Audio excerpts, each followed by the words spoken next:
Donc, bonjour à tous.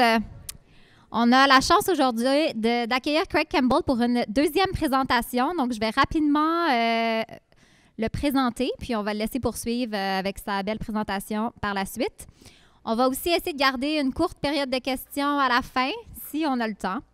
Donc, Dr Campbell est vice-président du département de pédiatrie recherche, chef de la division neurologie pédiatrique, puis directeur médical de la clinique neurologique multidisciplinaire basée au Children's Hospital London Health Sciences Centre. Aussi professeur agréé de pédiatrie, de sciences neurologiques puis d'épidémiologie à l'Université Western et scientifique au Children's Health Research Institute. Il a complété sa formation en pédiatrie, neurologie et épidémiologie à l'Université d'Ottawa.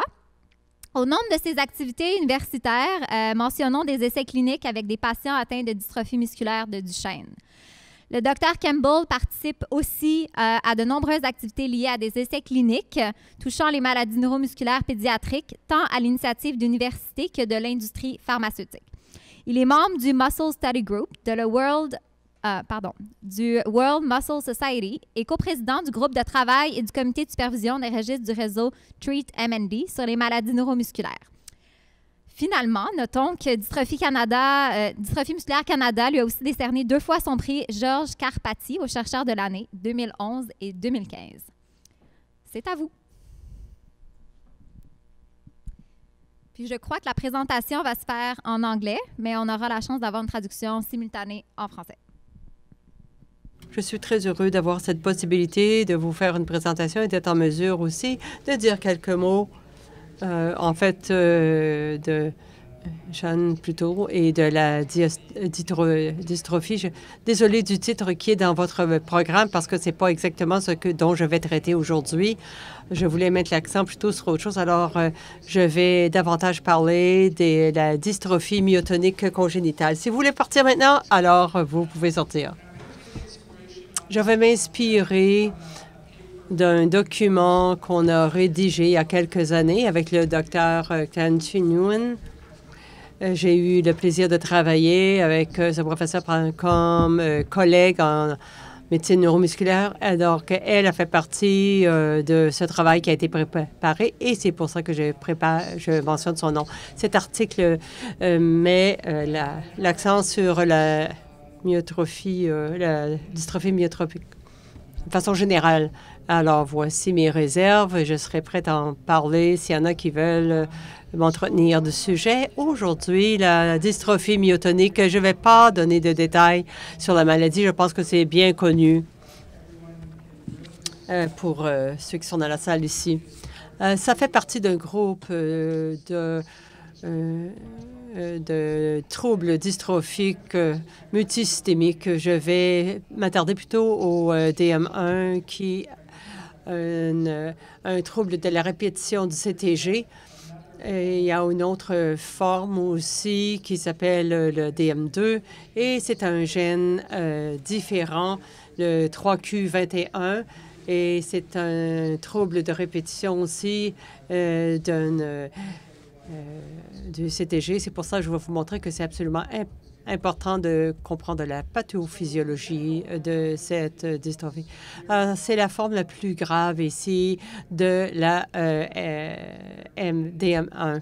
Simplement pour vous dire, il y a de type 1, il y a tout un spectre et une panoplie de gravité. Et la plus grave, c'est la dystrophie myotonique congénitale qui sont nées souvent prématurité. Peut-être que la grossesse ne s'est pas très bien déroulée in utero. Il y a eu souvent un manque d'oxygène. Ils ont besoin de soutien de ventilation, une augmentation des sécrétions. Et j'ai montré des dysfonctions du système gastrique. Alors, vous voyez ici des faiblesses du côté des réflexes, souvent des contractures des articulations et il y a également aussi le crâne un peu démesuré. Contrairement à la plupart des cas de cette dystrophie, les enfants encore, jusque-là, n'ont pas encore la forme de dystrophie myotonique. Mais ça, c'est un trouble différent de la forme adulte, dans le sens que c'est sa pathophysiologie qui est différente. myotonie ne s'est pas développée encore. Je vais vous dire que ce trouble est assez unique sur le plan génétique. Cette répétition trinucléide n'est pas transcrite encore. Alors, qu'est-ce qui se produit à ce niveau-là? C'est que le matériel extragénétique qui est là, alors, se ramasse dans le noyau et vous savez, la première fois que j'ai pensé, je me suis dit, oh, ça va être toxique pour la cellule. En fait, non, ce n'est pas toxique pour la cellule. Voici des photos de ces amalgames. Qu'est-ce que ça fait? Ça affecte les protéines d'ARN. Et ces protéines d'adhésion se mêlent à cause de cette accumulation toxique. Ce sont des protéines qui participent à toutes sortes de réglementation, de gestion dans le corps. Alors, c'est pour ça que c'est un trouble multisystémique. C'est-à-dire qu'il y a énormément de manifestations. Même si on croit que c'est un problème musculaire, en fait, ça touche beaucoup d'autres systèmes et pas seulement le système musculaire. Encore plus spécifiquement, qu'est-ce qui se passe avec ces deux protéines de liaison ARN? Il y en a qui est prise dans ces accumulations et l'autre est augmenté ici. Vous voyez, ici, le SGSK-bêta ont une relation assez unique et GSK3-bêta a augmenté à cause de l'augmentation de l'activité. Je pense que c'est comme une espèce de feedback négatif qui se passe et peut-être que je devrais dire une boucle de feedback positif qui se... Et l'effet de GSK-bêta se manifeste sur la cellule du muscle. C'est une nouvelle dynamique. Qu'est-ce qu'elle fait? C'est qu'elle déplace ce pattern de transition dans toutes les cellules et ces patterns se passent de façon immature et selon les différentes protéines par rapport à la forme mature. Ce qu'il y a pour la forme congénitale, en fait, c'est parce qu'une immaturité exagérée des muscles. Et vous allez remarquer, peut-être ceux qui traitent ces enfants, et ils acquièrent de la force, ça fait au fil du temps, contrairement à d'autres maladies congénitales des muscles, ils vont peut-être acquérir cette force. Donc, on va parler de plusieurs choses. D'abord, la définition et ensuite les aspects cliniques, des lignes directrices pour les soins, les mesures sur les résultats et aussi des mesures innovatrices de thérapie. Je veux aborder rapidement ou donner un goût un peu des enjeux actuels et ce qui se passe dans le domaine. Je pense que vous savez très bien que les problèmes de définition, de classification, c'est vraiment crucial. Comment on fait des pronostics pour les familles? Ça, c'est fondé sur la gravité, la répétition des nucléotides. Est-ce qu'on dit la même chose quand on appelle quelque chose qui est, dystrophie myotonique congénitale? Est-ce qu'on dit toute la même chose? Comment on structure des protocoles de recherche par rapport à la classification quand vraiment, à ce moment-ci, on est un peu perdu sur le terrain? Clairement, on peut utiliser la taille de répétition des CTG et ça, c'est très bien documenté. Il y a beaucoup de variabilité. Donc, en bas, le tableau en bas, vous voyez que les répétitions, la taille des répétitions dans la forme congénitale est affichée là, même si c'est plus étendu que celle des adultes. Vous voyez quand même un chevauchement quand même. On ne peut pas donc classifier quelque chose comme étant congénital en fonction de la répétition. On ne devrait pas non plus. Et ça, c'est très clair. Alors, qu'est-ce qui se passe? C'est qu'il y a eu une définition traditionnelle qui est la suivante, c'est-à-dire on appelle quelque chose qui est congénital si l'enfant a des symptômes entre 0 et 1 an. Les enfants qui ont de 1 an à 10 ans et les jeunes de 11 à 20 ans.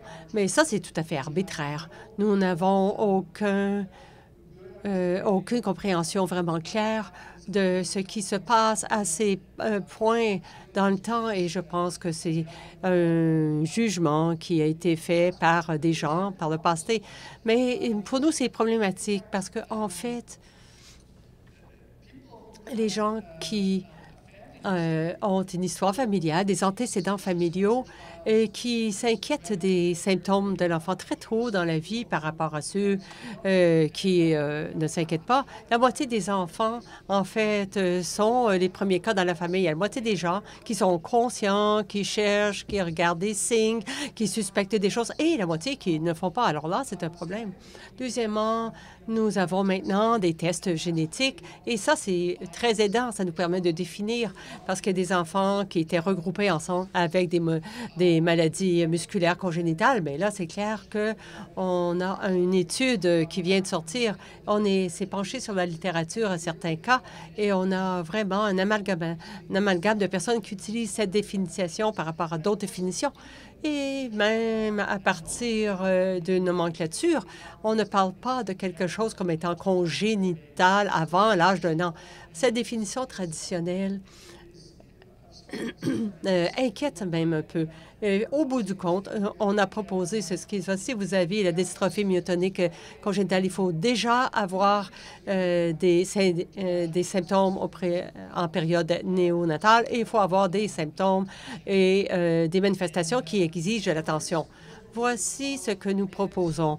Et encore, il faut que ce soit validé dans la communauté.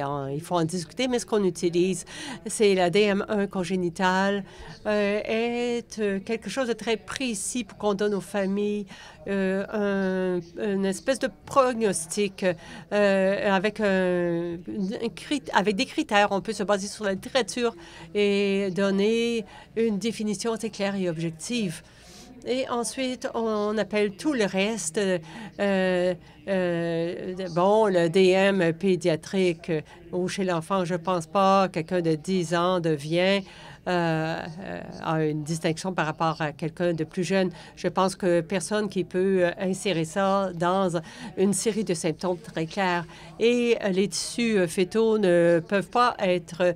On ne peut même pas parler de répétition de CTG parce qu'il y a des gens qui vont dire, des répétitions étendues de CTG et souvent, ce n'est pas le cas dans cette analyse. On a un biomarqueur maintenant et je ne veux pas vous en donner trop de détails. Et ça, c'est de Chris Pearson de son laboratoire de Toronto, un document absolument essentiel dans notre domaine où il s'est penché. Vous le voyez ici dans le tableau du milieu, les méthylations à la hausse et à la baisse, et ce qui distingue le congénital du DM1 et la ligne des cellules et aussi les CVS et d'autres tissus fétaux, c'est cette méthylation et ces marqueurs qui indiquent qu'il y a un phénomène épigénétique. Et il faut que ce soit validé et exploré davantage, mais ça peut être un biomarqueur pour lequel dont on cherchait et pour dire que quelqu'un a la dystrophie myotonique congénitale. Maintenant, des lignes directrices sur les soins cliniques. En fait, ces lignes directrices sont un effort international afin de créer... En fait, c'est pas basé sur des données probantes. Évidemment, il y a peu de littérature sur ce sujet. Mais on a fait une ligne directrice ou un guide avec un consensus d'un peu des experts dans le monde et ça devrait être présenté sous peu. Le guide de soins pour les adultes a été présenté neurologie, aux soins cliniques pour neurologie. Alors, ça devrait arriver sous peu. Et on a ce format, je ne vais pas vous en donner des détails. Essentiellement, il y a... c'est très accessible. Il y a les antécédents, des recommandations et aussi sur la dystrophie myotonique congénitale parce qu'elle est très unique et souvent, ça permet de faire des décisions sur la gestion de cas. Et on se penche sur 10 systèmes physiologiques, 5 scénarios de soins différents, c'est multidisciplinaire, soins centrés sur la famille. On a parlé aussi de counseling en génétique. Et on est très proactif et aussi les suivis en matière de soins. Et Santiago Gagnon a été critique aussi pour aller de l'avant avec ce guide de soins pour les adultes. Et j'ai été très heureux de pouvoir participer à l'aspect pédiatrique. En fait, dans les deux versions, adultes et pédiatriques. Quelques mots rapidement sur les caractéristiques autistiques et les communications sociales. Les caractéristiques autistiques ont été un aspect controversé de la dystrophie myotonique congénitale. Je ne vais pas vous régler le problème ici aujourd'hui, simplement pour vous dire que beaucoup de personnes qui ont ce problème congénital ont dit qu'ils ont aussi des caractéristiques d'autisme, mais c'était une inquiétude pour certaines familles. Il y a aussi beaucoup de controverses, nous, dans la communauté clinique. Mais ce qu'on voit très clairement, et ça vient de données que nous avons recueillies, on a une note de spectre de l'autisme. Ce qui se passe, c'est que vous pensez que les enfants que vous avez avec la dystrophie myotonique congénitale, sur le score d'autisme, leur note est assez élevée. Vous voyez, 13 en moyenne. Alors, ces enfants ici, autour de 17. Je ne suis pas certain, par contre, qu'on devrait vraiment appeler ça de l'autisme comme tel, selon moi, simplement pour vous montrer une étude ou un article récent sur les troubles musculaires. Anne Gard, un collègue, qui a fait un article magnifique et qui a comparé certaines des caractéristiques du trouble du spectre de l'autisme et la dystrophie myotonique congénitale. Il y a une différence importante en langue de la cognition sociale, l'organisation de ces deux troubles. Je pense qu'il faut qu'on continue de faire ces recherches. C'est pas, mais honnêtement, selon moi, appeler ça un trouble de communication sociale, c'est peut-être plus approprié, selon moi. Et mesure, la gestion de ces cas, nous avons un registre bien constitué ici au Canada avec 27 cliniques dans 8 provinces qui sont répertoriées, 48 patients. Voici la répartition des différents éléments ici. La dystrophie myotonique est celle-ci, ici. J'aimerais vous souligner que Cantu Nguyen à Sainte-Justine à Montréal sera la prochaine chef du groupe de travail DM1 en dystrophie myotonique. Alors, c'est une collaboration extraordinaire sur la recherche et aussi pour faire des essais cliniques et travailler sur différents enjeux. Nous faisons partie aussi du Treat NMD, un groupe de travail mondial. Et il y a Richard Roxburgh qui en fait partie de Nouvelle-Zélande. Nous avons 10 000 patients qui sont saisis dans ce réseau, dans ce registre. Vous voyez la carte ici et la répartition dans le monde de tous ces patients. Simplement pour vous dire que ce travail est magnifique aussi que Cantu fait. Comment on décrit les phénotypes de la dystrophie myotonique congénitale. Ce petit projet a regardé le HPO, les systèmes d'ontologie HPO avec les programmes phénotypes, etc., avec tous les éléments de phénotype à droite. Vous pouvez le voir de façon visuelle. Un patient, et c'est un outil très, très utile pour voir les différents traits phénotypiques et voir s'il n'y a pas des marqueurs de la gravité de la maladie. Maintenant, est-ce qu'on est prêt à des essais novateurs? Pas vraiment, parce qu'on n'a pas beaucoup de mesures de résultats qui sont validés. Je pense qu'on a encore de la difficulté pour en connaître l'histoire naturelle d'abord et mesurer des effets de traitement. Là, on a encore beaucoup de travail à faire. Ce dont on a fait, on a travaillé fort pour travailler sur une étude qui s'appelle Help CDM et un autre, c'est Treat CDM avec John à Utah.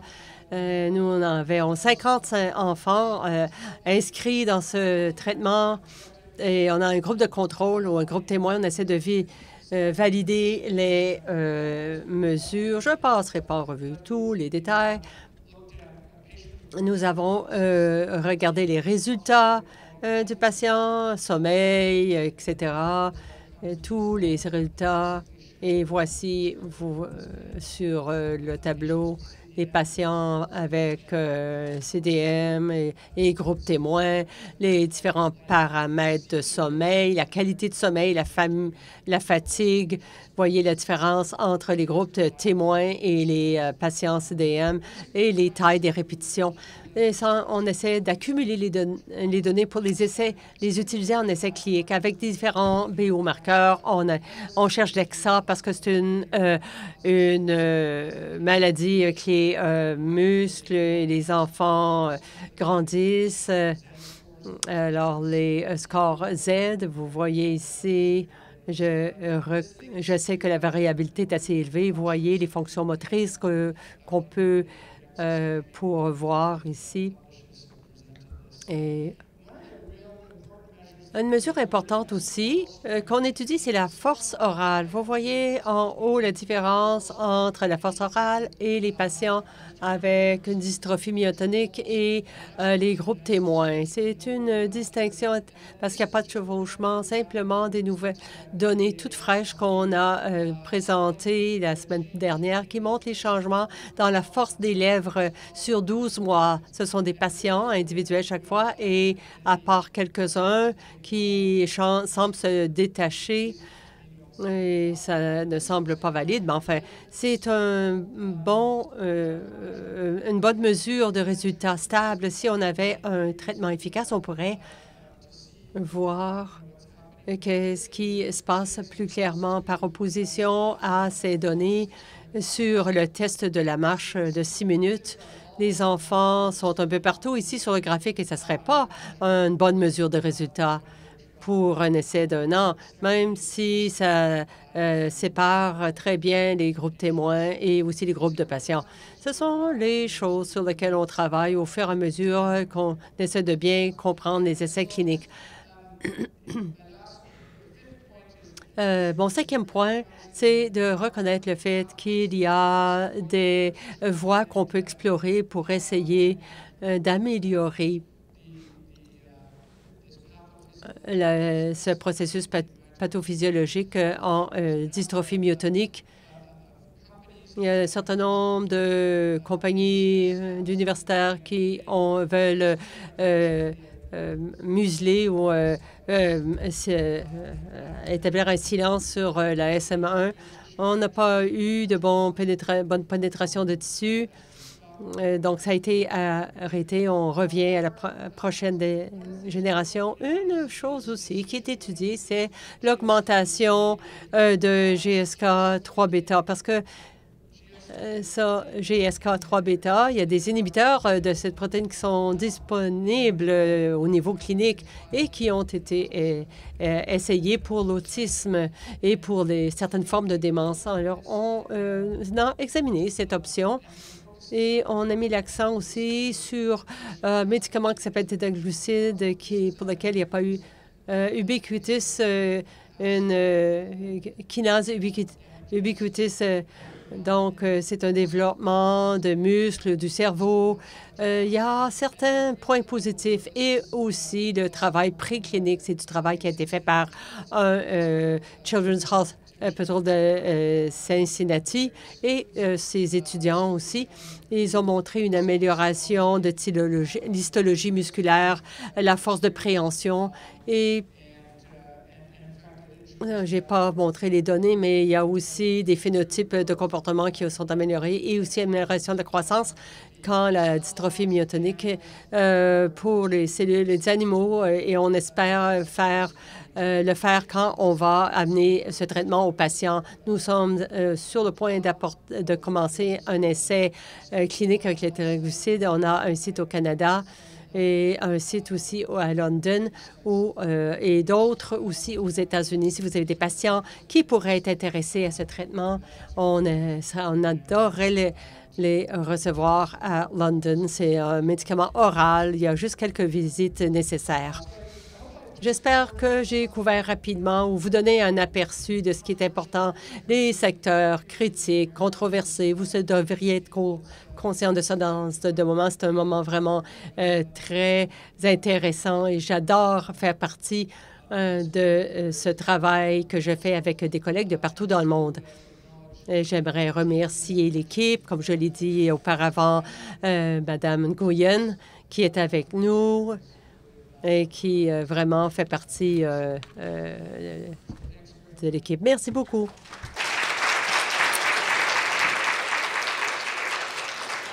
Hi. Je suis physiothérapeute à Londres. J'ai une question. À quel moment...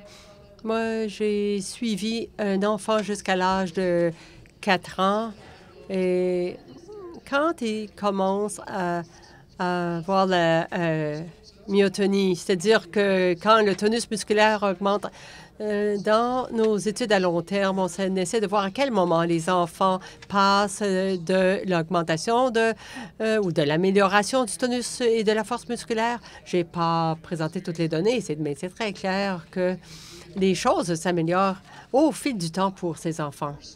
Nous, on commence à voir peut-être un point autour de l'âge de 10 ans à partir des données, mais évidemment, chaque personne est différente. Probablement, c'est autour de cet âge-là où il y a une stabilisation, où les tests moteurs, en fait, on l'a vu aussi dans les données à long terme, ces enfants probablement auront un état un peu plus dégénératif, un peu comme le type adulte, avec une myotonie qui va évoluer. Mais c'est ce qu'on essaie de clarifier. Et c'est une très bonne question. Il n'y a pas de réponse parfaite pour l'instant. Thank you.